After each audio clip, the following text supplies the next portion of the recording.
दिल्ली गएको कुरा निक्लिहाल्यो है। तपाईँ स्वयं पनि घटक दलहरूसित दिल्ली जानुभएको 15 अगस्त भएन, यो सेप्टेम्बर 18 तारिकभित्रमा त्रिपक्ष बैठक बोलाउँछ होम मिनिस्टरले भनेर तपाईँले स्वयं पनि बोल्नुभएको।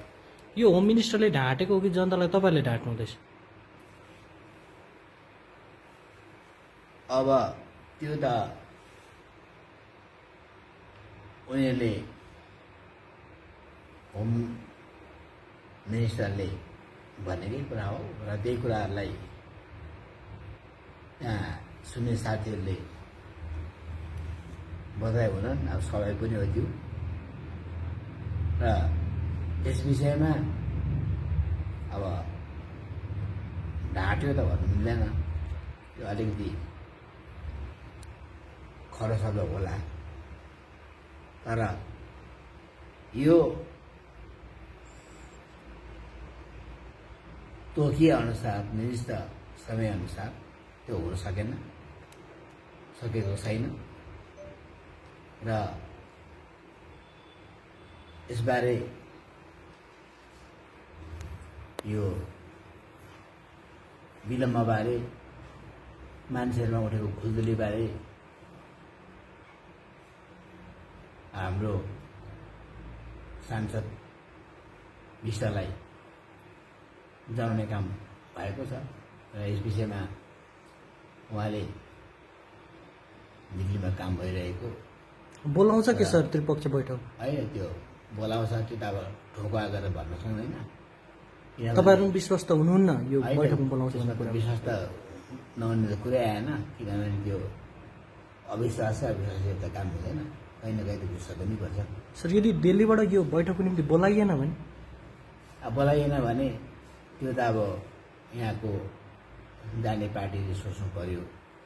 तपाईँहरू पनि एक हुनुहुन्थ्यो त्यो पार्टीमा, तपाईँले सोच्नुहुन्छ? हामी सोचिसकेको छौँ। त्यो त हाम्रो सिङ्गल पार्टीको व्यक्तिगत काम त होइन, यो त जनताको सवाल लिएर हो र जनतालाई के हामी भन्छौँ, जनाउँछौँ र जनताबाट अब के आदेश हुन्छ, के उनीहरूको सल्लाह हुन्छ, त्यो अनुसार हामीहरू प्रतिक्रिया गर्छौँ। सरहरू पनि कहीँ कता 6 सेड्युलको पक्षमा हुनुहुन्छ, तपाईँ घटक दलले 6 सेड्युल हुनुपर्छ भन्दैछ नि? अब त्यो त घटक दल भनेर अब निर्देश भन्नु कसले भन्यो? जेएनएलएफको डिमान्ड नै तपाईँहरूसँग घटक दल छ, जेएनएलएफ 6 सेड्युल हुनुपर्छ, गोर्खाल्यान्ड हुनु सक्दैन, युटी हुनु सक्दैन, 6 सेड्युल हो भन्ने डिमान्ड गरिरहेको छ। त्यो उनीहरूको माग हुनैसक्छ, तर त्यो हाम्रो माग होइन। हाम्रो माग भन्दाखेरि हामी कामाको माग हुँदै होइन।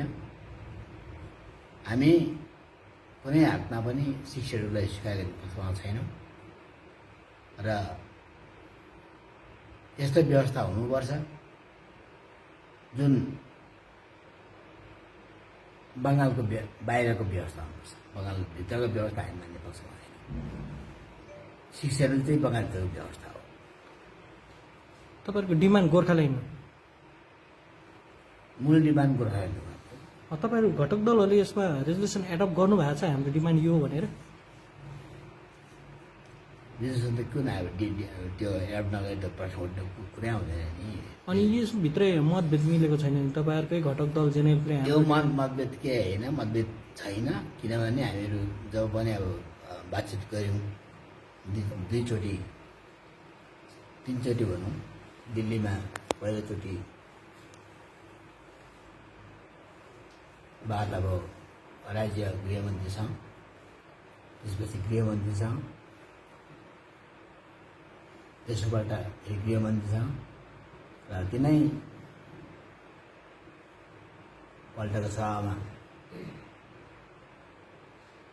जेएनएलएफका नेता घिसिङ पुत्र मन्न घिसिङ हुनुहुन्थ्यो र हाम्रो सल्लाह गरे अनुसार तिनवटा मिटिङमा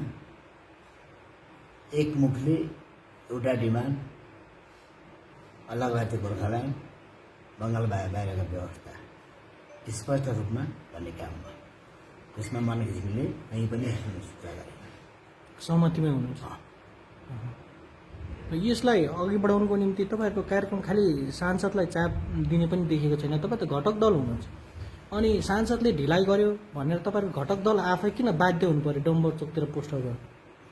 होइन, त्यो सांसदको काम दिल्लीमा संसदमा छ, तर अब सांसद भने त अब हामी हौँ, घटक दलहरू हो र प्रमुख रूपमा सिपिआरएम छ र हामीले जनतालाई साथमा लिएर जनताको सरकारको विषय हुनाले हाम्रो कर्तव्य बेसी छ। अनि सम्पर्क त्यो एक दिनको मात्रै होइन, त्यो अब लगातार रहने विषय हुनाले हामी बेसी यसमा चिन्तित छौँ, रहन्छौँ र अलिक बेसी दायित्वले गर्दाखेरि हामीहरू पोस्टर टाँस्ने, यसरी भेटघाट गर्ने, जनाउने र कार्यकौशलबारे जनताका जुन प्रतिनिधिहरू छन् वा उहाँहरूसँग सम्बन्धित व्यक्तित्वहरू छन्, उहाँहरूसँग सम्पर्क राख्ने हाम्रो कर्तव्य हुनाले अहिले हामी त्यही काम नै गरिरहेका छौँ।